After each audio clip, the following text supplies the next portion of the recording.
My lucky number is 13. Bonjour et bienvenue dans 13, le podcast en français consacré à Taylor Swift. Mettez votre chapeau de cow-boy, sortez vos bracelets et suivez-nous dans l'incroyable univers de Taylor.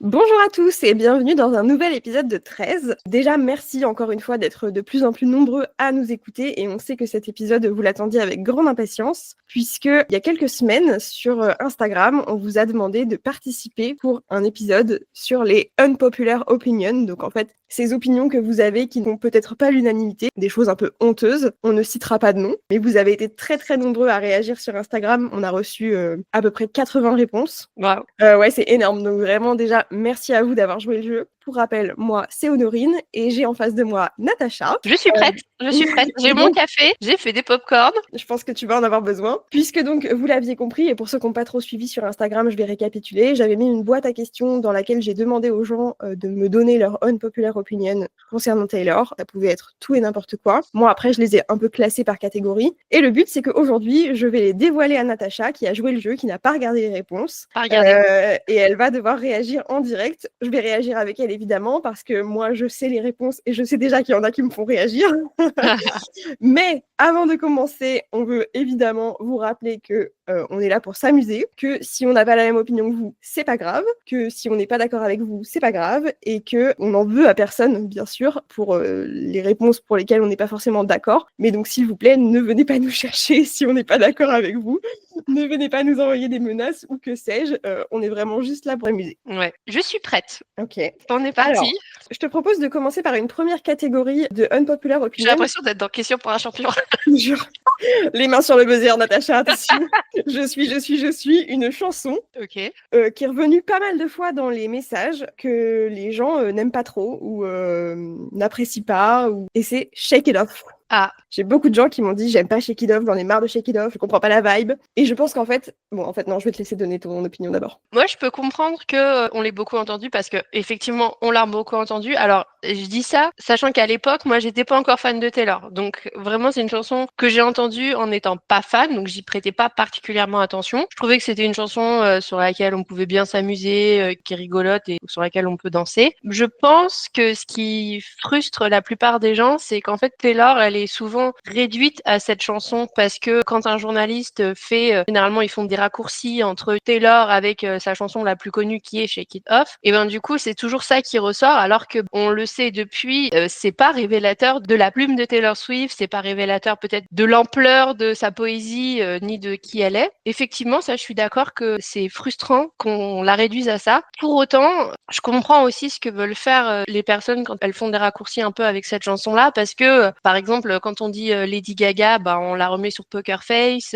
Quand on parle de Beyoncé, on dit The Single Ladies. En fait, on essaie souvent de lier les artistes avec un grand tube. Et donc, du coup, bah, c'est celui qui va regrouper le plus largement du monde. Ce qu'il lui faudrait à Taylor, c'est un autre grand tube comme ça pour qu'on la lâche avec Shake It Off. Ouais, c'est vrai. Écoute, franchement, je suis d'accord avec tout ce que tu viens de dire, Natacha. C'est pas parce que je t'aime beaucoup. Je partage à 100%. D'ailleurs, petite anecdote. Alors moi, c'est ma unpopular opinion à moi. 1999, c'est l'album que j'aime le moins de toute la discographie de Taylor. Et en fait, quand je suis allée à l'Eras Tour, au début, je m'étais dit, s'il faut que je cherche une chanson pendant laquelle aller faire pipi, ce sera Shake It Off. Et ben en fait, figure-toi que j'ai kiffé ma vie pendant Shake It Off, j'ai dansé comme une ouf, et en fait, je ne voulais pas du tout partir. Oui, j'en ai marre de l'entendre, oui, j'en ai marre que ce soit celle-ci qui soit tout le temps associée à Taylor, mais n'empêche que pour danser, il y en a pas vraiment d'autres qui égalent Shake It Off. C'est vrai. On en a déjà parlé dans notre récap sur l'été des Eras Tour. Pour moi, un des moments les plus forts dans le concert, c'était vraiment tout le set 1989 où en fait tout le stade est debout et ça s'arrête pas du début jusqu'à la fin du set. Effectivement, c'est un peu frustrant, surtout quand on est fan et qu'on a la connaissance de son catalogue. Ça reste quand même une bonne chanson. On est bien d'accord. Bon, en tout cas, ça, c'est vraiment la chanson qui est le plus revenue dans les commentaires. Après, j'ai aussi reçu d'autres messages pour des gens qui n'aimaient pas telle ou telle chanson, mais c'était vraiment des messages qui revenaient une fois par-ci par-là, alors que Shake It Off, c'était vraiment celle qui revenait le plus. Il y a un je vais quand même te lister celles qui sont arrivées dans les... Oh là, j'ai peur.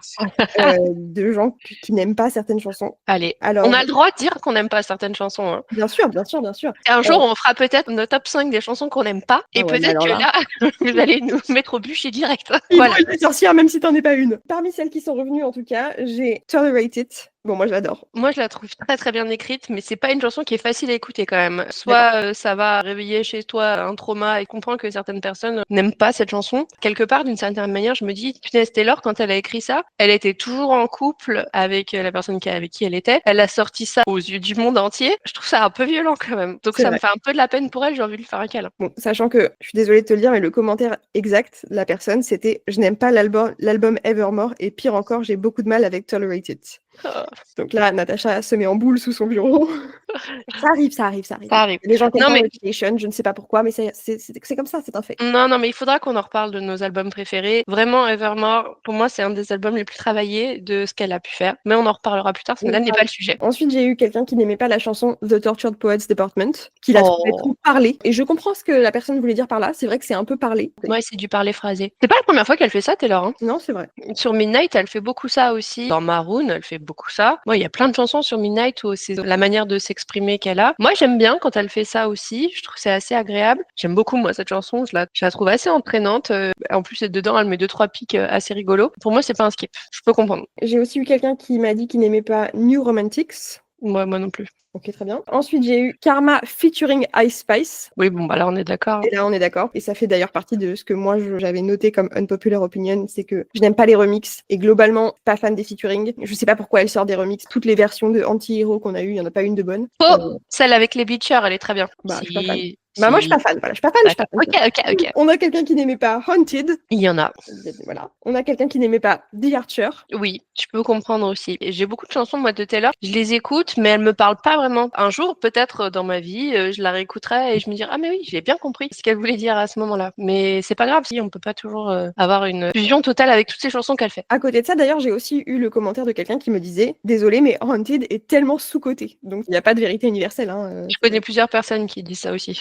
Voilà. Alors, ça, c'est unpopular opinion. Pas de regret d'avoir coupé The Archer de Les Restos, parce que je trouve que c'était un moment qui redescendait un peu, et ça allait pas avec le set Lover. Aucun regret de pas l'avoir eu. Je suis d'accord, j'approuve. Et enfin, la dernière chanson qui a été mentionnée dans la boîte à questions de gens qui n'aimaient pas des chansons en particulier. Et là, Natacha, accroche-toi à ton siège. J'ai peur. C'était So High School. Non, mais pourquoi? Écoute, j'ai pas eu de justification. La personne m'a dit que c'était presque un skip. Presque. Donc ça veut dire qu'on n'y est pas encore. Donc on peut encore faire changer cette personne d'avis. Est-ce que cette personne regarde les frères Scott? On lui demandera. Venez me préciser. Venez nous expliquer, venez nous dire. Ensuite, j'ai eu par contre des gens qui me parlaient justement de chansons qu'ils trouvaient sous-cotées. Donc je t'ai parlé de Haunted. Il y a quelqu'un qui nous a dit les gens n'écoutent Miss Americana and the Heartbreak Prince que parce que c'est l'intro de l'Eras Tour, mais elle est hyper sous-cotée. Vrai. Ah, j'allais dire, je suis pas d'accord, tu vois. Si je trouve qu'elle est sous-cotée dans son message, effectivement, c'est l'intro de l'Eras Tour, et donc du coup, on l'a beaucoup chanté, Been a long time coming. Mais dans l'Eras Tour, de toute façon, elle l'a coupé, donc on n'a pas la suite déjà. Et la deuxième partie de la chanson, bah moi, je trouve qu'elle apporte une autre dimension à ce qu'elle raconte. Ouais, je trouve qu'elle est un peu sous-cotée aussi, cette chanson. Ah ouais, bah tu vois, moi, c'est pour le coup, Lover fait partie probablement des albums que j'aime le moins. Oh là là, qu'est-ce que tu balances aujourd'hui? Unpopular opinion. Oh là là, je vais pas me faire des potes. Mais par contre, sur Lover, c'est une des chansons que j'aime le plus. Ouais, moi aussi, je l'adore, cette chanson. Et ensuite, on a eu deux personnes que je vais chérir toute ma vie, puisque ces personnes nous ont dit qu'elles trouvaient sous-côté deux chansons de Reputation, qui sont New Year's Day et Dancing with Our Hands Tied. Oh. Et je ne peux qu'approuver. Point bonus. Point bonus pour vous. Et on a une personne qui nous a dit quelque chose que je ne pensais jamais entendre dans ma vie. Je déteste les mash-ups. Voilà, là c'est hyper controversé. On en revient au sujet des surprise songs parce que c'est toujours un peu compliqué. C'est soit on se dit j'ai une chanson que j'aime pas du tout et donc du coup bah là je suis grillée sur toute la ligne, genre j'en aurai pas d'autres. Ou alors j'ai un mashup et j'ai l'espoir que ça tourne sur quelque chose que j'aime bien. Ce qui m'est arrivé puisqu'après on a basculé sur des chansons que j'aimais bien. Aujourd'hui en réécoutant les mashups, je me suis dit il y en a qui sont géniaux. Également que de temps en temps aussi juste faire une chanson comme ça parce qu'elle l'a fait ponctuellement après dans les restos, surtout pour les chansons de Titi Pudi où elle les chantait plus seule et pas souvent en mashup. C'est ce que j'aurais bien voulu qu'elle fasse, que des fois elle se dise non je vais juste chanter ça. Mais en même temps c'est cool qu'elle fait des à dire qu'on déteste les mashups, c'est fort quand même, tu vois, parce qu'il y en a qui sont vraiment extraordinaires. Mais encore une fois, on n'est pas là pour juger, on ne balance pas de nom, vous avez vos opinions et c'est très bien comme ça. Mais moi j'aime bien les mashups. Bah en fait ça garde un petit élément de surprise, genre est-ce qu'elle va faire que ça? Est-ce qu'elle va basculer sur autre chose? Moi j'aime bien le fait que tu vois elle est réfléchie à deux chansons qui vont bien ensemble, deux chansons qui se répondent. C'est ça que j'aime bien aussi là-dedans. là-dedans, c'est qu'elle fait des connexions au sein de sa discographie, et donc ça, je Comme nous. exactement, c'est exactement Bravo, ce qu'elle Taylor. fait ici. Donc nous, on fait des mashups toute la journée. Ensuite, je te propose de passer à une petite catégorie qui s'appelle les albums, Allons-y. où des gens n'aiment pas certains albums. Alors ça arrive, Oui, bah, je l'ai dit là, on a tous un classement de nos albums. Ce qui est le plus revenu dans la boîte à questions que j'ai eue, c'est des gens qui n'aiment pas Red. Je sais que c'est une opinion que tu partages. Ça fait partie de mes unpopular opinions. Red, c'est un des albums que j'apprécie le moins. C'est exactement un bon reflet de qui elle était à 22 ans. Ça part dans tous les sens et c'est pas très cohérent. Alors je vais te dire exactement les messages que j'ai eus, parce que j'ai pas Vas-y. eu juste j'aime pas Red, hein, j'ai eu des choses quand même un peu plus structurées avec des arguments. Bien. Même si dans une boîte à questions on peut pas mettre beaucoup de caractères, donc c'est vite limité. Mais je trouve qu'il y a trop de chansons dans Red. J'ai eu Red est un album qui manque de structure, donc c'est exactement ce que tu viens de dire. J'ai eu l'album Red est surcoté, et la personne a mis attention, ça ne veut pas dire que je n'aime pas. Donc, bien. Bon rattrapage. Au sein de Red, j'ai All Too Well 10-minute version qui en a pris pour son grade. Les gens personnes m'ont dit que c'était trop long, mais quelqu'un m'a dit pendant longtemps je n'aimais pas All Too Well 10-minute version et maintenant je l'écoute en boucle. Donc comme quoi, comme tu disais tout à l'heure, des fois une chanson ne clique pas et finalement ça arrive plus tard. Une personne nous a dit dois-je rappeler que je n'aime pas All Too Well 10-minute version, Natacha ne fait pas de syncope. Non, moi ça va, mais je sais qui c'est. Mais, mais c'est pas moi qui vais faire la syncope honorique. Bon, voilà, en tout cas, Red en a un peu pris pour son grade. J'ai eu peut-être une petite dizaine de messages concernant Red. Okay. Moi, j'adore cet album, je suis désolée de vous le dire. Oui, il est pas cohérent musicalement, mais en fait, j'ai pas de skip sur Red. Moi, j'en ai plein. Je pense qu'elle aurait pu largement faire 2 albums à cette époque-là. Un album encore country et un album entre 1989 et Red, limite pop. Je comprends. Ah si, j'ai un skip sur Red, pardon. Vas-y. C'est Ronan. Ouais. C'est pas la chanson de l'ambiance, quoi. Mais elle est tellement triste que... Ouais, j'avoue. Et puis en fait, globalement, attention, unpopular opinion, j'aime pas trop quand Taylor écrit des chansons qui parlent d'enfants. C'est hyper niche comme opinion. Mais par exemple, donc j'aime pas Ronan, j'aime pas trop Robin, pas fan de Never Grow Up. Enfin, tu vois, toutes ces chansons qui parlent à l'enfance, j'accroche pas. Ok, t'as le droit. Je comprends ce qu'on dit sur Red. Effectivement, je pense que c'est un des albums qui l'a fait la plus exploser. Je pense qu'à cette époque-là, elle est vraiment devenue hyper populaire, même un peu mainstream. Et donc, du coup, il y a cette dichotomie entre les We Are Never Going Back Together et les All Too Well. Ils vont pas forcément très très bien ensemble. Oui. Et pourtant, ils sont sur le même album. Alors effectivement, muse inspirante de cette histoire est la même, donc ça a du sens que ce soit le même album. Mais pour autant, je pense qu'on aurait largement pu faire 2 albums distincts qui auraient pu faciliter le passage à la pop. Le commentaire peut-être qui dit qu'il y a trop de chansons sur Red, tu vois. Je suis d'accord là-dessus, et je vais même te donner une de mes unpopular opinions que j'ai notées. Alors c'est général, mais ça s'applique énormément sur Red. Je trouve que les Volt Tracks sont souvent de meilleure qualité que certaines chansons sur la version originale. Bam, Red, c'est pour toi. Je trouve que les Volt Tracks sur Red, donc les Volt Tracks, c'est les chansons qui ont été rajoutées avec les Taylor's version, donc les chansons qui n'étaient pas sur l'album original. Les Volt Tracks sur Red, elles sont incroyables, elles ont un niveau oufissime, alors qu'il y a 2-3 chansons sur Red, je les aurais mis à la poubelle directement. Je te rejoins pour dire que, à mon sens, en tout cas pour moi, les Volt Tracks de Red sont les meilleurs Volt Tracks de toutes celles qu'on a eues jusqu'à présent. De là à dire qu'il y en a à mettre à la poubelle quand même, non, je peux pas approuver ça. Non, mais de manière générale, même sur Speak Now, il y a des Volt Tracks qui sont excellentes. Sur Fearless, je sais pas si je le dirais aussi fort. Mais voilà, je trouve que des fois, quand elle a fait son choix final, alors il devait y avoir des histoires de gestion de crise, de politique et autres gestion de médias. Mais je me dis, ça aurait été quand même bien d'avoir ça dès le départ. Ouais, je suis d'accord. Better Man, elle aurait dû garder Better Man pour elle et pas le donner au groupe dont j'ai oublié le nom là. Ouais. Mais ce qui me fait d'ailleurs une parfaite transition, puisque Speak Now en a aussi pris pour son grade dans la boîte à questions. Aïe. C'est pas non plus mon album préféré, j'avoue, donc je suis plutôt d'accord. Il y a plus de chansons que j'aime pas que de chansons que j'aime bien sur Speak Now. Ah ouais. Ouais. Okay. Enfin, que j'aime pas. Le mot est fort, je les écoute quand même et je les connais quand même par cœur, hein, soyons honnêtes. C'est pas celui qui me parle le plus, disons ça comme ça. Moi non plus, ça me parle pas parce qu'on est vraiment dans l'adolescence, je pars dans tous les sens. Pour autant, je trouve que c'est un album qui a beaucoup de tubes, je parle comme une vieille, désolée, de grands hits avec des chansons que tout le monde connaît, qui est moins vrai sur certains autres albums. Si tu regardes Speak Now, t'as Mine, Sparkfly, bon moi, Back to December, je l'écoute pas souvent. Speak Now, je l'écoute jeune, mais Mean, The Story of Us, Better Than Revenge, Haunted, Long Live, pardon, mais ça fait quand même beaucoup de chansons. Enfin, quand tu regardes l'album, c'est vrai que c'est des bangers en fait. Quasiment que des bangers sur Speak Now. C'est juste que l'histoire, elle est pas très cohérente. Mais bon, je pense qu'à l'époque, elle travaillait pas encore ces sujets comme elle le faisait maintenant sur ses albums. Tu as raison qu'il y a plein de chansons vachement bien sur Speak Now. Je sais pas pourquoi je le mets meilleur Volt Track sur Speak Now, Castle Crumblings avec Ellie Williams. Ça aurait dû être sur l'album dès le départ. Je suis d'accord. Pourquoi ?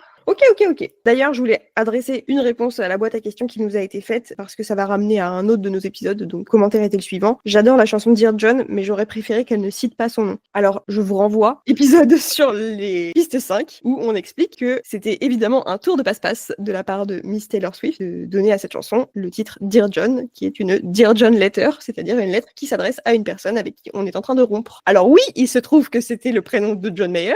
Comme par Mais hasard. toute correspondance avec une personne ayant existé est parfaitement fortuite. Je voulais juste adresser ce commentaire. Pour finir sur les albums, j'ai quelques commentaires qui me disent que Lover est surcoté. J'en ai parlé, je suis assez d'accord, donc voilà, mais je sais que toi tu ne l'es pas. Je trouve que Lover, c'est un album qui permet d'accéder à la musique de Taylor assez facilement. Et c'est un des albums par lequel je suis arrivée. J'ai d'abord commencé par Midnight et après j'ai attaqué Lover. Sans qu'on rentre trop dans c'est à propos de qui. Il y a beaucoup de bangers, beaucoup de chansons qu'on a envie de chanter dans la voiture. Je trouve qu'il est relativement facile d'accès pour quelqu'un qui a envie juste d'écouter un album de Taylor Swift. Je suis d'accord, mais voilà, c'est pas celui que je préfère. Et enfin, figure-toi que Midnight en a un petit peu pris pour son grade, notamment quelqu'un nous a dit Midnight ne méritait pas d'avoir le Grammy de l'album de l'année. Bah, je suis pas d'accord.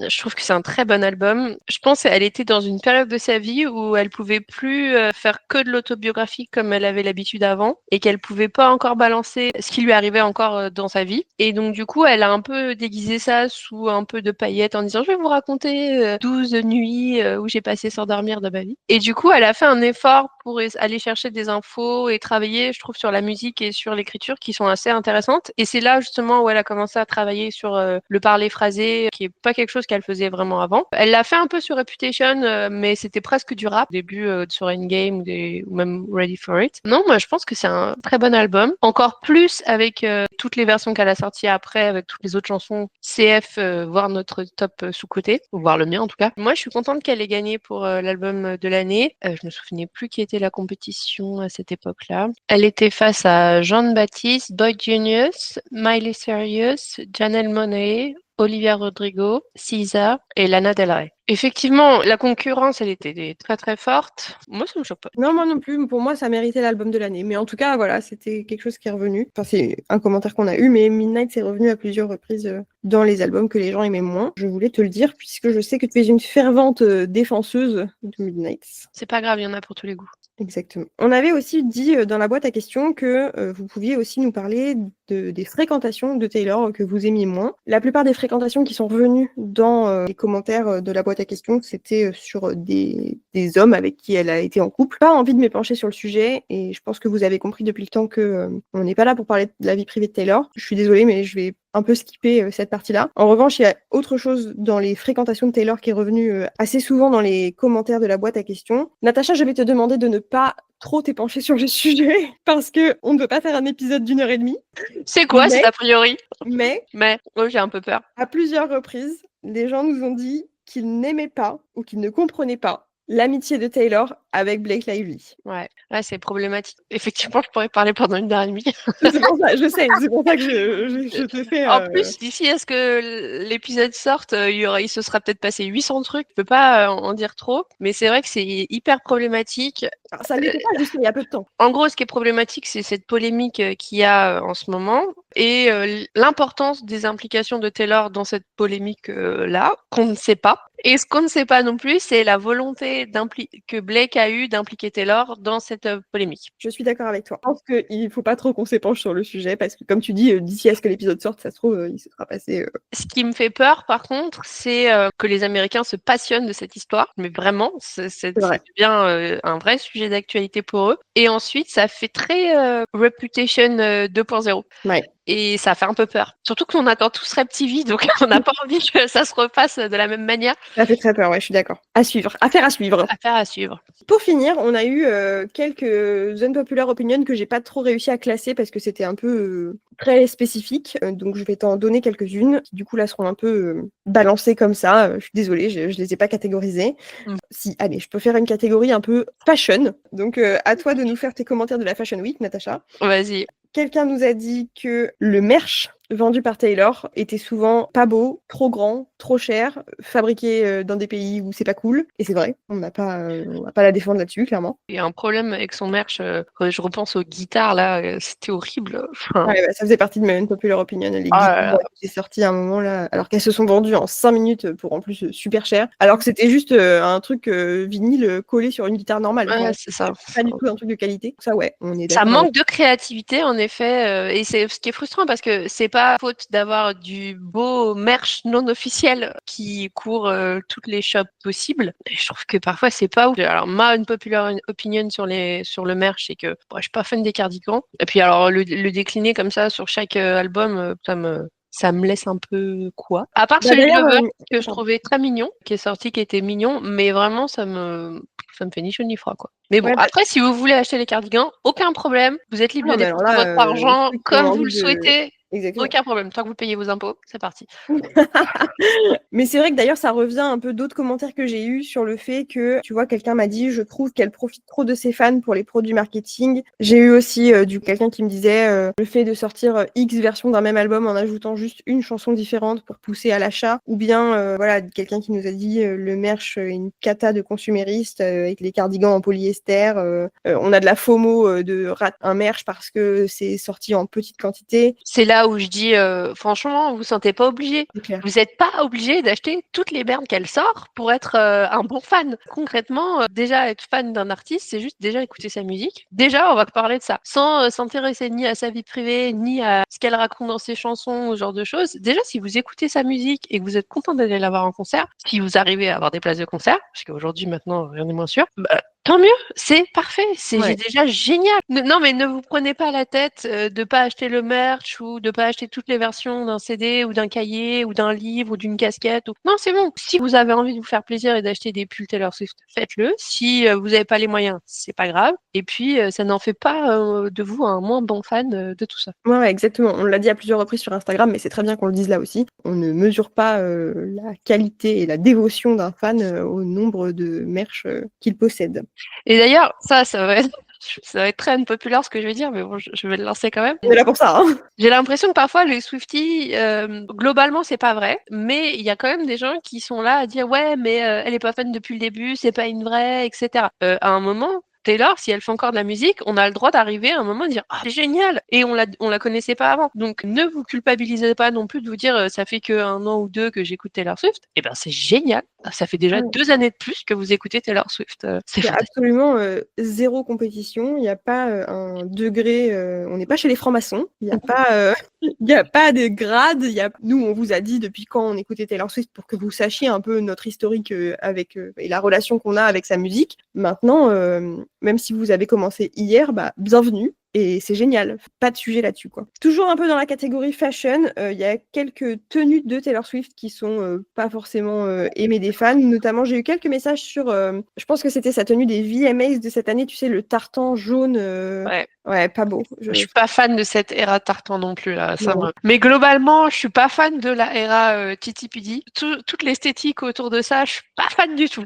C'est Pas pas mon l'album, hein, attention. pas L'album, l'album, hein. Je parle de l'esthétique, des robes, de tout ce qu'elle sort. Globalement, je me dis, c'est pas mon délire. bah, c'est très. Toute Sauf cette quand elle era. va au match voir Travis. Là, souvent, je trouve que c'est plutôt carton plein. Mais globalement, quand on la voit sortir en ville, aller en boîte ou des trucs comme ça, bah, Bah, toute cette era Vivienne Westwood, en fait, je trouve ouais, je suis pas trop ma tasse de pas thé. mon délire. J'ai eu quelques messages sur les cheveux de Taylor. Je l'aime mieux quand elle a les cheveux longs, j'aime mieux quand elle a les cheveux courts, j'aime pas quand elle a les cheveux courts. Bon, ça, j'ai envie de vous dire, elle a expérimenté. C'était pas toujours une réussite. Elle a des très beaux cheveux. Elle a des très beaux cheveux. Au pire, ça repousse. C'est pas bien grave, mais je l'ai eu plusieurs fois dans les messages, donc je ne voulais pas vous laisser de côté pour ceux qui ont dit ça. Et dernière chose que je voulais adresser avec toi, Natacha, avant que tu nous donnes peut-être tes unpopular opinions qui n'ont pas été mentionnées là-dedans, même si on en a quand même balayé un paquet. On a eu pas mal de commentaires concernant le fait qu'elle présente peu d'intérêt pour son impact sur la planète, le fait qu'elle ait un jet, le fait qu'elle se déplace beaucoup en jet. Moi, j'ai des choses à dire sur le sujet, mais je vais te laisser parler avant. On va peut-être pas être d'accord parce que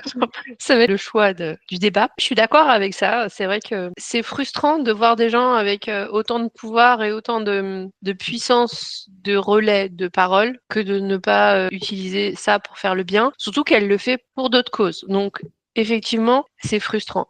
Après, ce serait un petit peu hypocrite de sa part de demander à sa fanbase de faire le bien pour la planète quand elle se balade en jet privé et qu'elle balance des collections de merch tous les 4 matins qui sont faits en Inde ou autres pays hyper polluants. Donc effectivement, le problème c'est que on est toujours dans cette... Si elle dit quelque chose, ça va être retenu contre elle. Si elle ne dit rien, c'est retenu contre elle. Donc quoi qu'il arrive, elle est Quoi qu'il arrive, elle a tort. Voilà, c'est ça. Moi, je préférais qu'elle s'investisse. Vu son mode de vie aujourd'hui, je serais là en mode, en fait, ça va, moi, je fais du vélo tous les jours. Mais tu trouves qu'elle fait des leçons là-dessus? Non, non, je trouve qu'elle en fait pas, justement. Ah oui, donc au moins, elle est cohérente dans ce qu'elle fait. Non, Alors- j'aimerais bien qu'elle s'investisse et qu'elle puisse dire des choses à ce sujet, mais c'est vrai que ce serait, à mon sens, hypocrite de sa part de dire quoi que ce soit au point de vue de l'environnement, vu le comportement qu'elle a aujourd'hui. Non, non, alors je rejoins plusieurs choses que tu as dit, mais parce que je pense qu'au moins les gens auront peut-être 2 sons de cloche. On n'est pas là pour dire qui a tort, qui a raison, on donne juste notre avis et finalement ça vaut pas grand-chose, donc encore une C'est fois, vrai. ne venez pas nous attaquer. Moi je pense qu'aujourd'hui, peut-être je me fais l'avocat du diable, mais quel autre choix elle a que de se déplacer en jet? Alors ça veut pas dire que c'est bien, mais je pense qu'aujourd'hui elle a été quand même plusieurs fois menacée, elle a eu des gens qui ont pénétré chez elle, il y a eu une fois où il y avait un fan qui l'attendait dans son lit, enfin, elle craint beaucoup pour sa sécurité. Et puis, je pense aussi que c'est facile de s'attaquer à Taylor Swift sur ce sujet-là, parce qu'effectivement, on a beaucoup parlé d'elle en disant qu'elle était polluante, qu'elle se déplaçait en jet, etc. N'empêche que quand tu regardes, je pense, le top 10, des gens qui se déplacent le plus en jet et qui donc sont les plus polluants sur la planète, en fait, elle en fait pas partie. Oui, non, mais qu'elle ait un jet privé, ça me choque pas, vu la stature qu'elle a aujourd'hui. Je pense qu'il y a plein d'autres célébrités qu'on met pas sur un bûcher qui ont des jets privés aussi, donc ça me choque pas. Ce qui peut me choquer, c'est qu'une fois, il y avait une polémique sur un vol de 8 minutes qu'elle a fait. Bon. Non, mais ça, c'est pas bien, on est d'accord. Ça, c'est pas bien, on est d'accord. Mais je pense qu'il faut pas non plus trop la mettre au bûcher sur ce sujet-là. C'est souvent le sujet qui revient. Je sais qu'en tout cas, moi, quand je peux parler de Taylor Swift dans mon entourage, c'est un peu parfois l'argument qu'on me donne de ah ouais, t'aimes bien cette nana alors qu'elle est hyper polluante. Bah, je pense que Beyoncé aussi, je pense que Coldplay aussi, enfin, je pense que Ed Sheeran aussi. Est-ce qu'elle l'est plus qu'une autre? Pas plus que Jeff Bezos, pas plus que Elon Musk, mais bizarrement, comme c'est des hommes, on en parle moins. Je pense qu'il y a ça aussi. Après, je pense que le fait qu'elle ne s'exprime pas sur le sujet, bon, effectivement, comme tu le dis, ce serait très hypocrite de sa part de s'exprimer sur le sujet alors qu'elle est loin d'être exemplaire. Maintenant, c'est pas quelqu'un de parfait non plus, tu vois. Enfin, je veux dire, même nous, à notre échelle, on fait tous des choix plus ou moins bien dans la vie. On a tous des comportements plus ou moins polluants. Alors, évidemment, c'est pas à la même échelle, mais enfin, je veux dire, on peut pas lui demander d'être parfaite. Ça fait partie d'une des unpopular opinions que j'ai notées. J'avais noté que certaines personnes oublient parfois que Taylor n'est pas ni une sainte, ni notre amie, et qu'elle nous montre bien ce qu'elle a envie de nous montrer. C'est-à-dire que ce qu'elle veut nous dire dans ses chansons et ce qu'elle veut nous montrer, ça reste un spectacle, et qu'en fait, on la connaît pas vraiment. On sait pas qui elle est derrière une porte fermée, qu'est-ce qu'elle fait le week-end à manger à sa famille, ce genre de choses. Donc, gardons bien ça en tête que, évidemment, on a l'impression de la connaître parce qu'elle nous donne dans ses chansons des choses très intimes et des sentiments qui peuvent aussi nous permettre de nous rattacher à elle. Et ça n'en fait pas moins une personne qu'on connaît vraiment. C'est-à-dire qu'on va pas la croiser au coin de la rue et dire viens, on va se prendre un verre de vin et on va parler. On aimerait bien. On aimerait beaucoup, mais en fait, on la connaît pas. Parfois, je vois des gens qui la défendent bec et ongles. Par exemple, ce qui s'est passé avec les Grammys, où tout le monde était là, c'est honteux qu'elle ait pas eu le Grammys. Bah non, en fait, c'est pas grave. Arrêtons d'être autant... Alors, évidemment qu'on aurait aimé qu'elle ait le Grammy. Oui, mais je veux dire, ne soyons pas que dans le blanc par rapport à elle, et on peut aussi être dans le gris. Et je pense qu'elle nous l'autorise aussi dans ses chansons à dire, bah voilà, vous voyez bien que je suis pas parfaite. Rappelons-nous ça aussi, parce que c'est important, je pense. Ouais, je suis d'accord. D'ailleurs, ça me permet de rebondir aussi sur un commentaire que j'avais pas encore adressé de la boîte à questions. Je savais pas trop quoi en faire et en même temps, je suis très d'accord avec. Mais je pense qu'on en parle beaucoup sur Instagram. Le commentaire disait les Swifties qui sont déçus parce que Taylor n'annonce pas Rap TV sont toxiques. On peut clowner, mais dans le respect, Taylor ne nous doit rien du tout. Alors de là à dire que les Swifties qui sont déçus que Rap TV ne sort pas sont toxiques, je pense que le mot est un peu utilisé à tort et à travers aujourd'hui. N'empêche qu'il y a quelque chose qui est très vrai là-dedans, c'est que Taylor ne nous doit rien. On l'a rappelé à plein de reprises parce qu'on a beaucoup clowné ces dernières semaines. Taylor Swift nous a énormément gâtés ces dernières années. C'est vrai. Titi Pidi, à l'heure où on se parle, a à peine soufflé sa première bougie. Donc, laissons-lui le temps de sortir les albums quand elle veut, si elle veut. Quoi qu'il arrive, le jour où elle nous ressortira quelque chose, ce sera super. Donc, soyons juste patients. On a de quoi faire. Ouais. On a vraiment On a déjà plus de 250 chansons à analyser, les gars, donc vous n'avez pas fini d'entendre parler de nous. Écoute, là, j'ai fini tout ce que j'avais à te proposer. Et en fait, j'avoue que moi, au fil de l'épisode, j'ai donné mes unpopular opinions. Donc, je te laisse, Natacha, nous dire les tiennes s'il t'en reste. Parce que je sais qu'il t'en reste. Alors, il y en a que En j'ai fait, déjà j'aime pas Taylor Swift, voilà, je voulais vous le dire. Non, il y en a que j'ai déjà donné du coup. Je vais commencer par un focus Eras Tour. Ma unpopular opinion sur le set TTPD. J'aurais pas mis The Smallest Man Who Ever Lived. Ça m'a rien fait ce moment-là. Je suis désolée, je vais me faire éclater. Je comprends ce qu'elle veut nous raconter dans l'histoire, mais moi, bof. Enfin, une rime qui se décompose. Et j'aurais vraiment, vraiment, vraiment adoré qu'elle rajoute plutôt My Boy Only Breaks His Favorite Toys à la place, qu'elle nous fasse tous danser. C'est ma unpopular opinion. Aïe, j'ai perdu une rime. Tu m'as un peu perdu. J'aime beaucoup My Boy Only Breaks His Favorite Toys. Et en même temps, enfin, TTPD, 31 chansons, à un moment, il fallait faire des choix pour le set. Donc, je comprends que, de toute façon, les choix ne feront jamais l'unanimité. Maintenant, je trouve ce moment où elle fait le bridge du Smallest Man tellement cathartique que, non, je l'aime trop. D'accord. Mais c'est bien qu'on soit pas d'accord parce qu'au moins les gens voient qu'on donne vraiment notre opinion. Et peut-être qu'il y a des gens qui me rejoindront, peut-être qu'il y a des gens je pense qu'il y aura plus de gens qui vont te rejoindre que moi, à mon avis. Ouais, mais attends, tout à l'heure j'ai dit que j'aimais pas trop 1989, donc je vais me faire tabasser aussi. Du coup, je trouve que Taylor a fait toujours des très mauvais choix de singles. Alors, elle le fait de moins en moins depuis Lover, elle fait moins de choix de singles, mais globalement, elle fait pas des bons choix de singles. C'est pas ça qu'il faut mettre en avant. Qu'est-ce que tu fais? Mais qu'est-ce que tu fabriques, nom de nom? Quels sont les T'as quel âge aujourd'hui dans cet épisode? sont les gens qui te conseillent en marketing? Bah personne, parce qu'en fait elle doit choisir elle et tout le monde doit lui dire oui, d'accord, on va faire ça. C'était pas I Can Do It With a Broken Heart qu'il fallait te mettre en deuxième single. En fait, ce qui me gêne dans ce choix de chanson, c'est que derrière, on en revient, il manque un grand tube. Alors, Cruel Summer est arrivé et a été un gros banger et est passé sur beaucoup de radios, mais il nous faut, pour détacher un peu cette image de Shake It Off, il nous faut une autre chanson qui passe en radio et que les gens qui n'écoutent pas Taylor Swift arrivent à dire ah, elle est bien cette chanson de Taylor Swift. Parce qu'en fait, ce qui manque aussi, c'est que quand tu dis à tes amis en France, globalement, parce qu'aux États-Unis, c'est pas tout à fait la vraie chose, j'écoute Taylor Swift, les gens, ils se rendent pas compte des chansons qu'elle peut écrire, de l'ampleur de son catalogue, etc. Parce qu'en fait, on l'entend jamais à la radio. Donc, il nous faut une autre chanson qui puisse arriver et qui puisse fédérer et qu'on puisse passer en soirée et que tout le monde dise ouais, j'adore cette chanson, etc. Donc, moi, j'aurais pas mis I Can Do It With a Broken Heart en deuxième single. J'aurais mis My Boy Only Breaks His Favorite Toys parce que c'est un banger et que ça aurait fait danser tout le monde. À la fois dans le stade et en plus en radio. Je vais me faire... C'est une demande pas si déguisée de Natacha qui veut qu'on analyse cette chanson dans un épisode. Donc si vous nous avez écouté jusqu'ici et que vous êtes d'accord avec ça, eh bien dites-le nous. Mais imagine le clip, c'était magnifique, enfin, c'est tellement esthétique dans cette chanson. C'est quelque chose qui est revenu aussi dans la boîte à questions. Quelqu'un m'a dit il n'y a pas assez de clips dans TTPD. Ouais, c'est vrai, ça c'est franchement, ça elle pourrait nous le sortir facilement. Alors facilement, je dis ça. C'est productrice de clips non.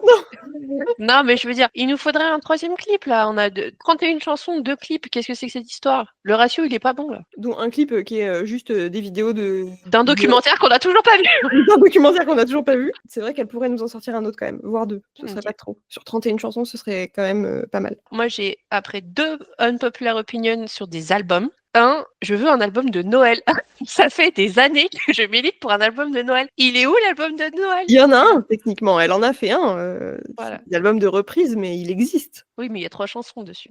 On peut largement en faire plus. Donc voilà, ça c'est ma unpopular... Vraiment, c'est une unpopular opinion, je ne sais pas. On verra. Bah franchement, j'entends pas beaucoup de monde à part me réclamer ça.